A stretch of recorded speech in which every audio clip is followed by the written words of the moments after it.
Hello everybody, welcome to a new video. And आज के video में मैं आपको थोड़ा सा एडिटिंग सिखाने वाला हूं। अगर आप मोबाइल फ़ोन्स यूज़ कर रहे हैं और आपको पता नहीं है कि एडिटिंग के क्या क्या ऐप्स हैं या एडिट किस तरह से आप कर सकते हैं, कोई भी अगर ऐप है जैसे कि स्नैपसीड है या इवन लाइट रूम है या कुछ भी है, वो आप सीख सकते हैं आज के इस वीडियो से। आज मैं जो ऐप आपको दिखाने वाला हूँ वो है स्नैपसीड। बहुत ही इजीली अवेलेबल है। आप लोग प्ले स्टोर पे जाके, एंड्रॉयड में अगर आप यूज़ कर रहे हैं, प्ले स्टोर में जाके या ऐप स्टोर में जाके, in case you are an iOS user, Apple user, आराम से जो है वो ऐप डाउनलोड कर सकते हैं। तो अभी मैं आपको ले चलता हूँ और दिखाता हूँ कि एक इमेज में आपको कि मैं कैसे पर्सनली किस तरीके से एडिट करता हूँ and what are the steps that I take to make the image even more pop. तो चलते हैं, स्क्रीन रिकॉर्डिंग दिखाता हूँ आपको, और अगर कोई डाउट्स है आपको तो ज़रूर कमेंट पे नीचे छोड़ दीजिएगा। Let's edit an image on Snapseed. All right guys, तो ये मैंने इमेज एक खोल लिया है अपने कैमरा के इमेजेस फोल्डर में जाके। ये बिल्कुल अनएडिटेड इमेज है और इसको मैंने क्लिक किया है कैनन के M50 कैमरा से। और ये रॉ इमेज नहीं है, ये जेपीजी इमेज है। मैं जेपीजी इमेज इसलिए दिखा रहा हूँ बिकॉज शायद वो सबके लिए आसानी होगी एडिट करना जेपीजी इमेज। इसलिए मैं आज जेपीजी दिखाऊंगा और एक दो दिन में आपको रॉ भी दिखाऊंगा कि रॉ को कैसे एडिट करते हैं, बिकॉज रॉ को एडिट करने का तरीका जो है वो थोड़ा सा अलग होता है। तो चलिए इस इमेज को सबसे पहले हम खोलेंगे स्नैपसीड ऐप में। तो इसको हमने खोल लिया है स्नैपसीड ऐप में। और अगर आप देखें यहाँ पे नीचे की तरफ आपको दिखेंगे स्टाइल्स, जहाँ पर स्टाइल लिखा हुआ है उसके ऊपर portrait, smooth, pop, accentuate, faded glow, morning bright, तो ये जो सब है ये फ़िल्टर्स हैं। मैं जनरली फ़िल्टर सजेस्ट नहीं करता हूँ बिकॉज़ फ़िल्टर जो है बहुत ही एक स्पेसिफिक सा लुक दे देता है आपके इमेज को। मुझे वो लुक स्पेसिफिकली पसंद नहीं इसलिए आती है बिकॉज़ मैं चाहता हूँ कि अपने इमेज को मैं खुद जो है अपने तरीके से एडिट करूँ, और मैं भी यही सजेस्ट करूँगा कि आप लोग भी जो है अपने इमेज को अपने तरीके से जैसा आप चाहते हैं वैसे एडिट करिए। तो मैं स्टाइल्स पे ना जाके मैं यहाँ पे टूल्स जो है वो क्लिक करूँगा। यहाँ पे बॉटम राइट साइड में अगर आप देखें, यहाँ पे टूल्स है, टूल्स क्लिक करिए और सबसे पहला आपको ऑप्शन दिखेगा ट्यून इमेज।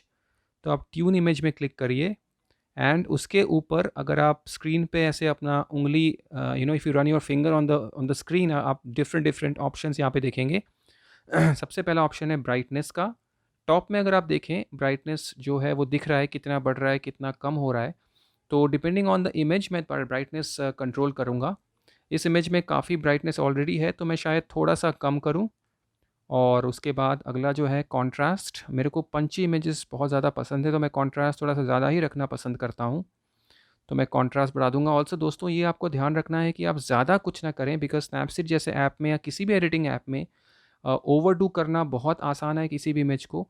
तो आपको मैं 32 से 33 या 30 में प्रॉब्ली रखूँगा कॉन्ट्रास्ट को। उसके बाद आता है सैचुरेशन। सैचुरेशन सिंस ये बहुत ही ब्राइट कलर्ड इमेज है तो मैं इसको बढ़ाऊँगा नहीं, कम भी नहीं करूँगा, मैं इसको ज़ीरो ही छोड़ दूँगा बिकॉज मुझे सैचुरेशन इसकी काफ़ी अच्छी लग रही है जैसी है। उसके बाद है ambience. Ambience is the detailing, जो आप देखेंगे अगर आप कम कर देंगे तो एकदम ही सॉफ्ट इमेज हो गई।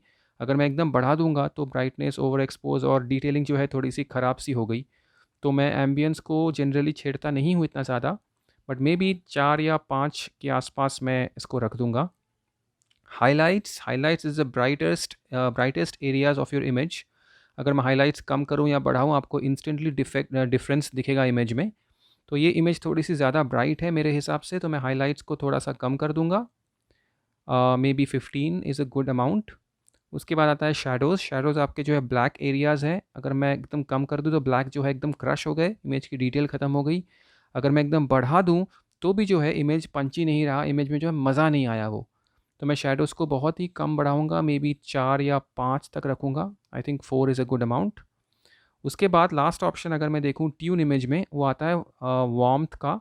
Warmth is the colour temperature of an image. अगर मैं एकदम ही लेफ़्ट कर दूँ तो ये ब्लूइश टिंज आ गया, अगर मैं एकदम राइट ले जाऊँगा तो वार्म हो जाएगा कलर। तो मैं जनरली वार्म कलर्स प्रेफर करता हूँ।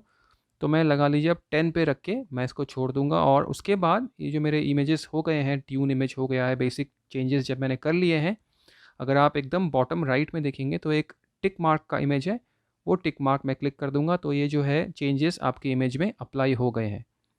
उसके बाद अगला आता है डिटेल। मैं सब में शायद जाना अभी एक इमेज में पॉसिबल ना हो, पर जो बेसिक एडिट्स हैं जो आप कर सकते हैं वो मैं आपको दिखा दे रहा हूँ। डिटेल्स में अगर मैं जाऊँगा, डिटेल में मेरे 2 ऑप्शंस हैं, स्ट्रक्चर और sharpening. Now structure is basically bringing out the details of the image. अगर मैं बढ़ा दूँगा एकदम स्ट्रक्चर, तो वो जो है इमेज ग्रेनी सी हो रही है, बिकॉज़ इसमें डिटेल्स लॉस हो रहे हैं और ग्रेन किसी को नहीं चाहिए। तो ग्रेन लॉस होना मुझे नहीं चाहिए, ग्रेन्स मुझे इमेज में नहीं चाहिए, तो मैं स्ट्रक्चर को बहुत कम रखूँगा, मे बी 5 के आसपास। उसके बाद आता है शार्पनिंग। शार्पनिंग को मैं इतना छेड़ता नहीं हूँ, because my images are generally sharp. तो मैं बट फिर भी जो आपको is just for the image के सेक मैं 10 तक या 9 तक रख लूँगा शार्पनिंग को। उसके बाद फिर वही बॉटम राइट में जाके मैं टिक मार्क जो है वो क्लिक कर दूँगा। बाकी जो ऑप्शंस हैं वो काफ़ी यूज़ होते हैं डिफरेंट डिफरेंट इमेजेस में। जैसे आप देखेंगे रोटेट है, अगर ये इमेज टेढ़ी होती है तो वो रोटेट करता। अगर क्रॉप एक बहुत ही इंपॉर्टेंट टूल है, अगर आप क्रॉप करना चाहें तो इमेज को जो है क्रॉप कर सकते हैं अपने हिसाब से। तो ये क्रॉप मैं इतना कर देता हूँ और उसको टिक कर देता हूँ। बाकी जो है ये देख रहे हैं, पर्सपेक्टिव है, एक्सपैंड है, सिलेक्टिव है, ये डिफरेंट डिफरेंट इमेजेस में यूज़ होते हैं। मैं आपको आगे जाके दिखाता रहूँगा। अभी के लिए वीडियो ज़्यादा लंबी ना हो, इसलिए मैं जो है ट्यून इमेज, डिटेल और क्रॉप सेक्शन जो है आपको दिखा चुका हूँ। उसके बाद आपको ये इमेज सेव ऐसे करनी है कि आपको सिर्फ ऊपर टॉप लेफ्ट में अगर आप देखेंगे डन है वो क्लिक कर देना है और इमेज जो है अपने आप सेव हो जाएगा। मे बी थोड़ा वक्त लेगा depending on the kind of edits that you have done to the image. ये हो गया है सेव।